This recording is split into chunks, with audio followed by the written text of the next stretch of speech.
¿Cómo están? Muy buenos días. Bienvenidos a edición de día jueves para cerrar esta semana antes del fin de semana largo. Muchas gracias por acompañarnos aquí en Agenda Económica AM. Cuando son las 8, bien puntuales, estamos partiendo nuestra revisión del día de hoy con los temas más importantes del día y en la transmisión multiplataforma, no lo olviden, pueden sintonizarnos a través de nuestra señal televisiva. Estamos en YouTube, en nuestro sitio web, en la aplicación también de CNN Chile, en Twitch y también en la transmisión a través de X. Gracias por acompañarnos en esta transmisión multiplataforma de esta mañana. Vamos a los números del día. Como siempre, comenzamos echando un vistazo a lo que está ocurriendo en los mercados, que a esta hora empiezan ya a recibir también algunas noticias importantes a nivel internacional. La procesan los inversionistas tanto en Europa como en Asia. Ya vamos a ir con eso. Partamos con la visión local, con el IPSA que sigue batiendo récords. De hecho, en un rato en la entrevista de esta mañana vamos a profundizar en lo que está pasando con la bolsa local, que ha marcado nuevos niveles récords. En la jornada de ayer subió 1,02% y registró su valor más alto histórico. Llegó al cierre de los 9.326 puntos, con un fuerte repunte en las últimas transacciones, en las últimas horas de transacción de ayer, que le permitió registrar estos niveles. En particular, ayer hubo rendimientos por sobre el 3% las acciones de SQM en la serie B, de Andina en su serie B, Manquehue, Cuprum, Invercap, solo por mencionar algunas de las que rentaron más en la jornada de este miércoles. Por otra parte, hubo caídas, por cierto, pero no tan fuertes en Sonda, ITES, Maciza, CCU, Latam, entre otros. Raya para la suma, jornada positiva la de ayer para el IPSA, el índice selectivo de acciones de la Bolsa de Santiago. Por otra parte, el dólar está cotizándose en 944 pesos. Ayer tuvo una leve subida, mientras que la UF para hoy día tiene un valor de 39.592 pesos. Son los tres datos locales con los que comenzamos esta revisión. Vamos ahora a ver qué es lo que está pasando afuera. Como les contaba, está procesando a esta hora de la mañana algunas novedades la bolsa en Europa y también en Asia, en particular noticias de corte más bien político, y la reunión de Donald Trump con Xi Jinping como uno de los temas más relevantes. Lo vamos a estar profundizando en minutos. Por lo pronto, las bolsas en Europa están en rojo a esta hora, pero con caídas inferiores al medio punto porcentual, y en Asia números mixtos con subidas leves en Japón y una caída también menor de 0,8% en China. Ayer Standard & Poor's cerró con una caída de 0,03%. El cobre, en tanto, está en niveles récords, $5.16 para el cobre futuro, es lo que está marcando a esta hora de la mañana, con una leve corrección sobre el cierre de ayer, mientras que el petróleo a la baja también, $60 el barril. Los indicadores que dan paso, 8,3, a revisar ahora los titulares de la prensa local y echamos un vistazo también a lo que está pasando afuera en la siguiente revisión de portadas de esta mañana aquí en Agenda Económica. Partiendo por el Diario Financiero, que destaca en su titular central lo que ocurrió ayer con la discusión presupuestaria como uno de los asuntos más relevantes. En el Congreso, recordemos, están trabajando las comisiones mixtas, o la comisión mixta más bien, que rechazó casi la totalidad del presupuesto y dejan una compleja posición al gobierno. Según Diario Financiero, esto no había ocurrido nunca desde el regreso a la democracia en la discusión de presupuesto que se da cada año en el Congreso, para tomarle el peso entonces a lo que ocurrió ayer. Lo que sucedió básicamente fue que en el trabajo que estaban desarrollando las distintas instancias del presupuesto, finalmente con los votos de la oposición fundamentalmente se decidió rechazar todas las partidas, y eso deja en una situación bien compleja al Ejecutivo, por supuesto, que tiene que remar ahora con fuerza para sacar adelante este presupuesto. Ya vamos a estar revisando el detalle de lo que pasó, pero por lo pronto es una señal bien clara también de cuán dura es la postura de la oposición. Le cuestionan algunos aspectos de cálculo de ingresos, algunas partidas también que se están gastando, exigen más recortes profundos, en fin, varios temas sobre la mesa que quedan dando vuelta después de esta sesión de ayer en el Congreso Nacional en la discusión presupuestaria. Vamos a estar revisando eso en instantes. En otro tema, aparece una fotografía de uno de los ingresos del centro comercial de Falabella, que corona su repunte financiero con la recuperación de su grado de inversión, así dice el DF en su edición de hoy. Después de 2 años, Fitch Ratings, que es una agencia calificadora de riesgo, elevó la calificación del retailer a triple B negativo con perspectiva estable, destacando la mejora en su rentabilidad y la reducción de su nivel de deuda. Es un año súper positivo para una cadena que lo había pasado bien mal hace algunos años atrás. Había significado el cierre de tiendas, recortes, despidos. Bueno, ahora está en un escenario muy distinto Falabella y es lo que destaca ADF en su portada. Y hablando de empresas que están en un buen momento, Nvidia se convierte en la primera firma de 5 billones de dólares. El rally de la inteligencia artificial va ganando fuerza, destaca entonces en su titular el diario financiero, después de haber superado ya los 4 billones de dólares en julio pasado. Ahora está superando la barrera de los 5 billones de dólares, se convierte en la primera empresa en superar ese nivel y es el reflejo también del boom que hay asociado al desarrollo de la inteligencia artificial y de los negocios de esta compañía que está liderando en esta materia. Los titulares que trae el diario financiero para hoy. Nos vamos ahora a pulso. Revisamos también la portada del suplemento de Economía y Negocios del diario La Tercera durante esta mañana para ver sus titulares y destaca, por supuesto, también lo que ocurrió ayer en el Congreso, un hecho bien relevante. La oposición dice rechaza casi todas las partidas del presupuesto y Nicolás Grau acusa intencionalidad política. Así lo destaca el diario Pulso en esta mañana, poniendo de relieve, como decíamos, lo que está ocurriendo en materia política. Teñido todo esto por un escenario electoral, es imposible separar ambas cosas. El Congreso rechazaba las partidas presupuestarias.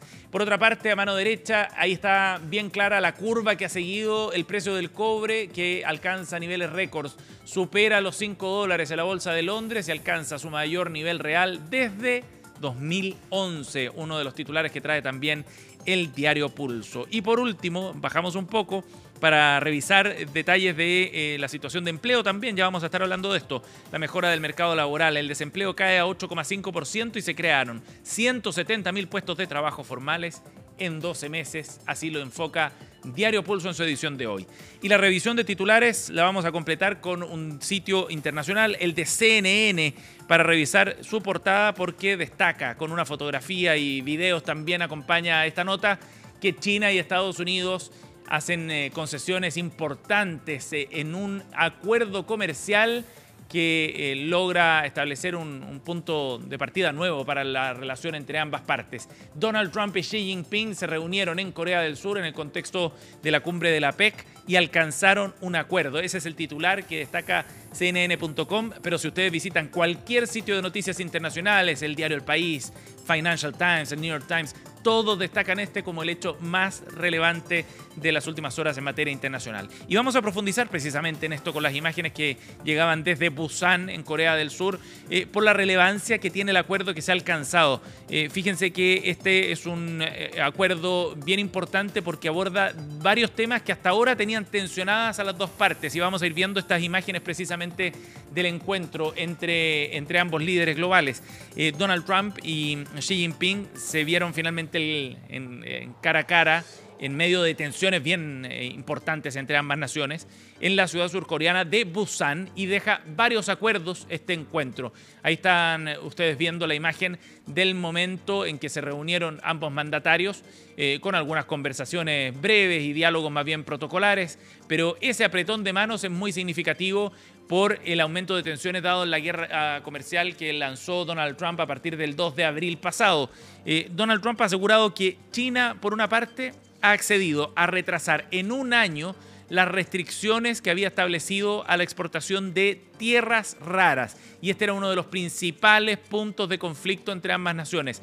Las tierras raras son una serie de minerales muy importantes, se les consideran estratégicos para el desarrollo de productos electrónicos, el desarrollo de imanes y de una serie de componentes electrónicos que en el contexto actual de desarrollo de inteligencia artificial, de nuevos superprocesadores, adquiere cada vez más importancia. Y por eso entonces para Estados Unidos era muy relevante que China, que tiene el control del 90% de la producción de tierras raras, pudiera efectivamente abrirse a un comercio, digamos, de estos componentes y de estos productos más amplio. Por lo tanto, las restricciones que había anunciado China sobre la exportación de tierras raras queda congelado por lo menos en un año, se retrasa por un año. Este era, como decíamos, un punto clave en el acuerdo.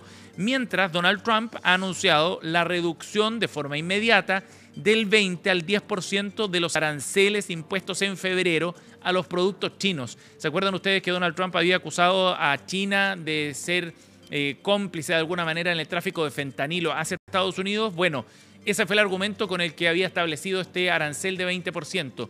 Y luego había amenazado con un arancel de hasta 100% incluso a los productos asiáticos. Finalmente eso queda en un 10% y también ha asegurado Donald Trump que va a visitar China en abril.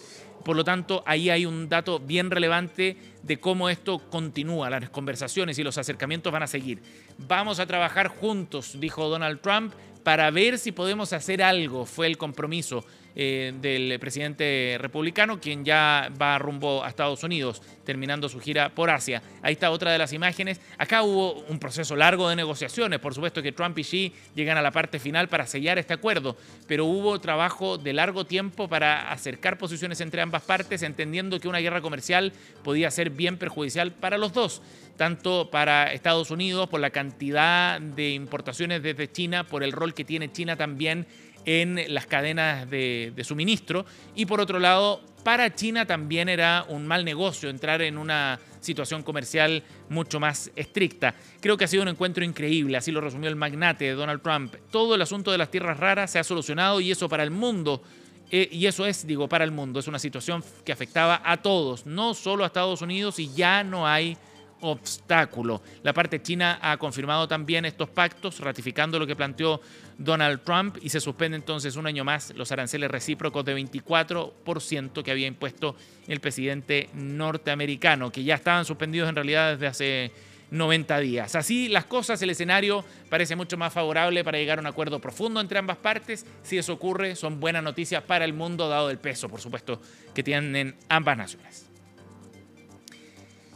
Y mientras afuera se logran acuerdos importantes que van alejando la sombra de una posible contracción económica en Estados Unidos o en China, bueno, acá en la discusión local, en Chile, en el Congreso, los acuerdos se ven bien lejos en materia presupuestaria. Ya les contábamos en la revisión de los titulares que ayer el Congreso, de forma inédita, rechazó más del 90% de las partidas presupuestarias que se estaban discutiendo de distintos servicios, desde servicios tan importantes como educación, salud, lo que tiene relación más bien y vínculo con el servicio electoral, en fin, todas esas partidas quedaron rechazadas después del trabajo del Congreso el día de ayer. ¿Y cuál fue la explicación para esto? Fundamentalmente a que hay resquemor de parte de la oposición sobre los datos que se están entregando, las proyecciones de ingresos que se están haciendo para el otro año, porque hay énfasis en la reducción de ingresos también, y eso es lo que ha motivado entonces el rechazo a estas partidas. Por supuesto que esto es simbólico, no significa que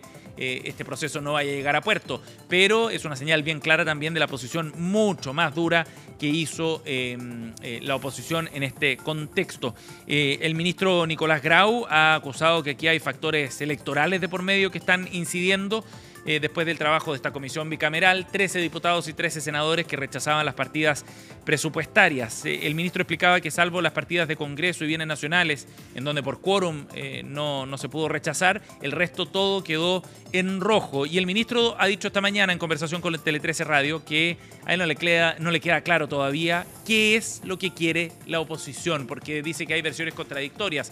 Por una parte, los discursos plantean recortes profundos y luego se proponen una serie de aumentos de gasto en otros temas. Escuchemos cómo reaccionó el ministro ayer en el Congreso, el ministro de Hacienda Nicolás Grau, a continuación. Hemos tenido un resultado que creo que lo que importa acá es que defrauda al país. Una decisión política, probablemente con una motivación electoral de rechazarlo todo. Cuando pregunté en la sala, de manera abierta, si había alguna propuesta, una propuesta concreta, solo llegó una propuesta, legítima por supuesto, del diputado Romero, y esa propuesta implicaba hacer un gran recorte. Y yo quiero ser muy claro en esto, hacer un gran recorte hoy día en el presupuesto significaría reducir el gasto social. Aunque puede ser aventurado lo que voy a decir, yo creo que vamos a llegar a un acuerdo. Pero vamos a llegar a un acuerdo en la medida que la visión mayoritaria de la oposición, que nos ha permitido lograr grandes avances durante este gobierno por mérito de ellos y mérito de nosotros, sea la visión que prime en el debate. La visión entonces del ministro Nicolás Grau después de este golpe duro que se interpreta básicamente como un intento de la oposición de forzar un escenario de mayor negociación con el Ejecutivo. Si uno pudiera resumir cuáles son los puntos y los argumentos que están cuestionando desde sectores opositores, tienen que ver fundamentalmente con que las cifras dicen no cuadran, con que hay una estimación de ingresos para el año 2026 que podría estar sobreestimada, por lo tanto, en ese sentido no se cumplirían los objetivos de déficit proyectados para el 2026 y todo esto queda como problema para el gobierno entrante, que es, según las encuestas, más probable sea de oposición. Y por ahí van algunas de las críticas. Otro punto tiene que ver, por ejemplo, con que no está transparentado todavía de cuánto sería el reajuste para los funcionarios públicos. Esa negociación viene en diciembre y nuevamente podría ser un problema, una mochila para la administración entrante. Son algunos de los puntos y argumentos que se repiten entre sectores opositores para explicar esta posición más dura. Escuchemos desde ese sentido a la senadora integrante de la comisión, Jimena Rincón. Cuando nosotros rechazamos los presupuestos de las partidas de cada ministerio, lo que estamos diciéndole al gobierno es: no podemos aprobar esto porque significa que no nos estamos haciendo cargo de los dolores del país en ámbitos sensibles. Y necesitamos que usted diga cómo va a reponer estas platas, cómo las va a financiar y dónde va a recortar para poder dar cumplimiento a un objetivo que es de todo gobierno, que es dar respuesta a la ciudadanía. Y hay recortes que se pueden hacer, pero tiene que sugerirlos él, no nosotros. Ellos tienen la administración financiera del Estado. Ellos son los que no quieren transparentar las cifras, se las hemos pedido insistentemente. Eso es lo que criticaba la senadora Rincón. El senador Galilea también planteaba que les hubiera gustado un mayor nivel de apertura y avanzar en la resolución de estos temas hoy mismo. Sin embargo, el gobierno no ha presentado información suficiente, criticaba el presidente de Renovación Nacional en otra mirada bien crítica, mientras que el diputado de la UDI, Felipe Donoso, decía que el gobierno no ha transparentado las cifras fiscales y hace olvidar el ánimo de llegar a acuerdos de Marcel, planteaba en una crítica ya más personal hacia el ministro Nicolás Grau. Como sea, en todo caso, los plazos se van acortando porque ahora se retomará la negociación del proyecto de presupuesto a partir del regreso de las elecciones de primera vuelta del 16 de noviembre. Por lo tanto, pasará un tiempo antes de que se retomen estas conversaciones en el Congreso. 8:18. Nos vamos a ir a otro tema. Ayer conocimos cifras de desempleo a nivel nacional con una baja en la tasa de desocupación que llegó a 8,5%. Se crearon cerca de 170.000 empleos formales. Sin embargo, en el análisis más detallado, los expertos plantean que todavía hay una situación bien delicada desde el punto de vista del mercado laboral. En la siguiente nota revisamos qué fue lo que traía el informe de ayer entregado por el INE. Nuevamente baja la tasa de desocupación. 8,5% es lo que arroja el último informe de empleo publicado por el Instituto Nacional de Estadísticas. La cifra implica una contracción de 0,2 puntos porcentuales en 12 meses, impulsado por el crecimiento de personas ocupadas mayor al de la fuerza de trabajo. Desde el gobierno, el índice se interpretó como una señal de avance. Destacaron la contracción, enfatizando la creación de empleos asalariados privados durante el último año, con resultados positivos especialmente en la reincorporación de las mujeres al mercado laboral. Si observamos las cifras que ha publicado el INE del último trimestre móvil, da cuenta de que durante este gobierno se han creado 580.000 puestos de trabajo, cerca del 90% formales y con tasas de informalidad históricamente bajas. Ahora, si hacemos un zoom en los datos, observamos que la desocupación ha venido descendiendo hasta 8,5%, pero de todas formas no son cifras que nos mantengan conformes. Esto es especialmente relevante en el caso de las mujeres. El desempleo de las mujeres llegó a estar por sobre el 10% y hoy día es 9,1%. El último año se han creado más de 130.000 empleos asalariados del sector privado, es decir, los empleos que son formales, con contratos, lo que por supuesto también es un avance muy relevante. Sin embargo, la preocupación del sector económico y gremial reside en la calidad de la ocupación. Expertos alertan que el desequilibrio es evidente. El empleo informal crece mucho más rápido que el formal, activando una alarma sobre la protección social y la solidez real del sector productivo. El crecimiento del empleo informal a tasas de mayor relevancia que el crecimiento del empleo formal es una llamada de alerta en relación al futuro porque puede complejizar mucho lo relacionado con los beneficios sociales y con la participación de las personas en los beneficios previsionales en el futuro. Si nosotros no generamos las condiciones habilitantes para que el país pueda desarrollar la actividad productiva, difícilmente vamos a poder abordar la situación de debilitamiento del mercado laboral que tenemos, que ha estado influido por este bajo crecimiento y también obviamente por aumentos de costos que encarecen la contratación formal. El mercado laboral se prepara ahora para el aumento de la actividad económica de fin de año. Si bien este impulso estacional ofrece oportunidades, especialistas advierten que, al ser de carácter temporal, no resuelve el problema del desempleo estructural. Por cierto, el último cuarto del año en general, al tomar periodos puntuales, con muchas celebraciones y con una reactivación particular y puntual del empleo, también hotelería, vemos bajas estacionales en el desempleo. Pero más allá de eso, deberíamos retornar a los niveles, entre comillas, promedio que hemos observado de desempleo durante el último tiempo. Y para que eso no ocurriera, digamos, y viéramos una mejora más sistemática en los indicadores del mercado laboral, requeriríamos entonces implementar medidas, acciones tendientes a apuntalar la creación de empleo. Es bien sabido que durante los últimos meses del año muchos empleos se van activando por la temporalidad. Hablamos del comercio, retail en general y también la agricultura. Aunque son oportunidades valiosas para la gente, son de carácter temporal, por lo tanto, no resuelven el problema del desempleo estructural. La mirada ya comienza a posicionarse en el 2026. La proyección a mediano plazo estará influida por la evolución de la inversión y el desarrollo de políticas que logren estimular el crecimiento del empleo formal.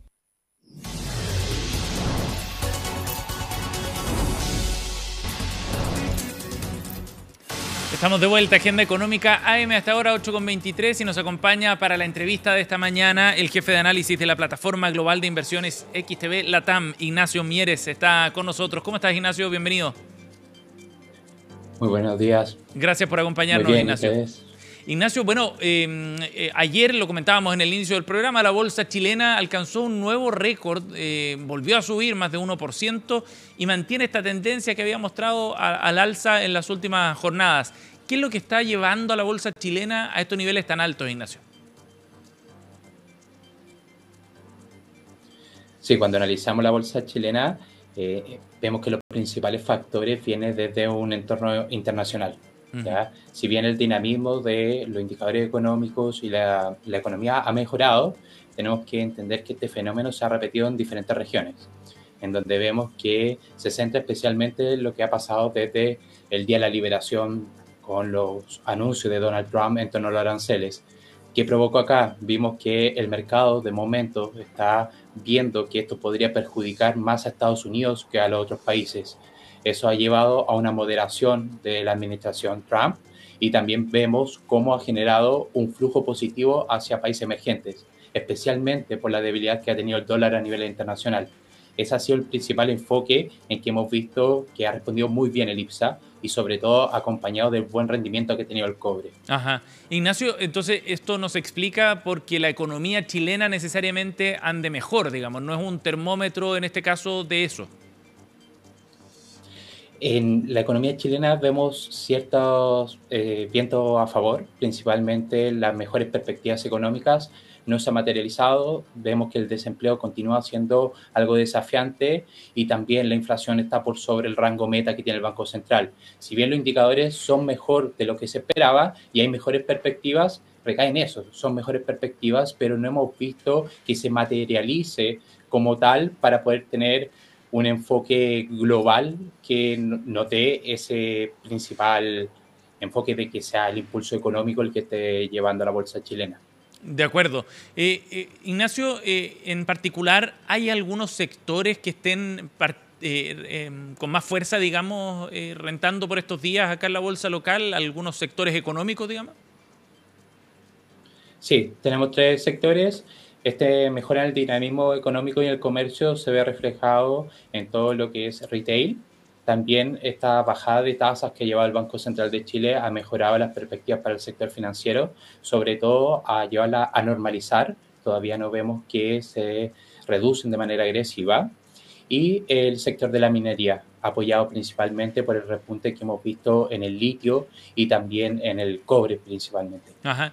Pero tú dirías que son casos más bien excepcionales o en general todas las acciones, digamos, están subiendo y manteniendo una tendencia alcista? La amplitud del mercado es saludable. Vemos que gran cantidad de los valores, por no decir todos, han tenido un rendimiento positivo este año.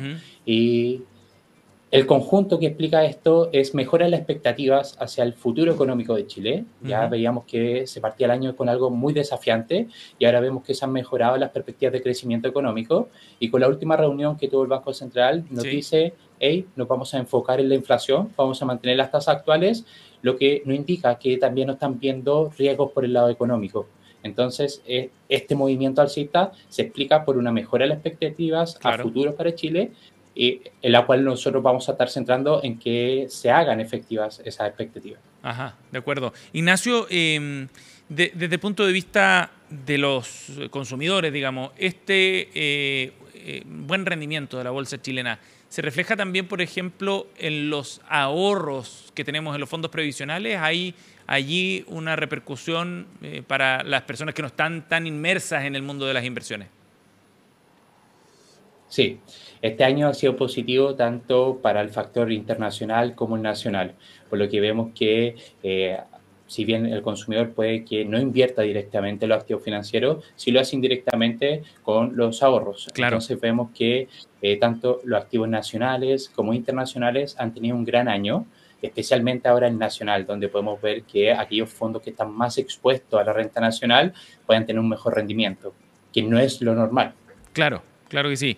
Y Ignacio Mieres nos acompaña a esta hora de la mañana en Agenda Económica. Ignacio, quería preguntarte también respecto a otro tema. La Reserva Federal esta semana decidió recortar la tasa de interés. Estamos hablando del Banco Central de Estados Unidos, por lo tanto tiene una repercusión súper importante a nivel global. ¿Cómo leen ustedes esta señal que ha dado la Reserva Federal? La reunión de ayer fue algo bastante interesante porque generalmente cuando nosotros observamos las reuniones de los bancos centrales vemos directamente la tasa de interés. ¿Vas a bajar o no? ¿Qué es el coste de financiamiento? Bueno, bajó las tasas de interés, lo que da un escenario más favorable. Sin embargo, también veíamos que empezaron a anunciar que iban a comenzar a detener la reducción de balance. ¿Qué significa esto? Que están viendo tensionamiento en el sistema financiero, principalmente en la liquidez de los bancos. Y ahí esto nos recuerda un poco a 2023, cuando teníamos esa quiebra bancaria. Entonces, los indicadores y la decisión nos ha mostrado que la Reserva Federal quiere hacer frente hacia la debilidad que se está viendo en la liquidez y algunos indicadores económicos internos de la economía estadounidense. El problema fue la conferencia en donde el presidente dijo que esto es una medida de defensa, precaución y no es la pauta. Y eso generó un escenario incierto, porque los indicadores muestran riesgo, pero vemos que el presidente de la Reserva Federal, Jerome Powell, indica que no, que esto es una medida de precaución, pero no va a ser la norma para las próximas reuniones, dejando un territorio incierto. Y esa es la reacción que vimos en el mercado, donde uno decía, debería debilitarse el dólar y probablemente veamos una fortaleza del dólar. Ajá. O sea, en la práctica, para cerrar, el tipo de cambio acá en Chile, por ejemplo, ¿hacia dónde se podría mover con este antecedente? Si esperamos que el tipo de cambio ahora pueda tener una mayor volatilidad y en este caso al alza, veamos una apertura algo más volátil en donde se empiece a equilibrar esta incertidumbre que hay en torno a la economía chilena y también con la economía estadounidense. Ya había mostrado un repunte ayer en el cierre de las transacciones. Ignacio Mieres, jefe de análisis de la plataforma XTB Latam, ha estado con nosotros. Muchas gracias por el contacto, Ignacio, esta mañana. Muy amable. Muchas gracias a ustedes, que estén Chao. bien. Buenos días. 8:30, cerramos de esta forma Agenda Económica AM. Gracias por acompañarnos, quédense con nosotros, sigue la transmisión multiplataforma y comienza CNN Chile Radio.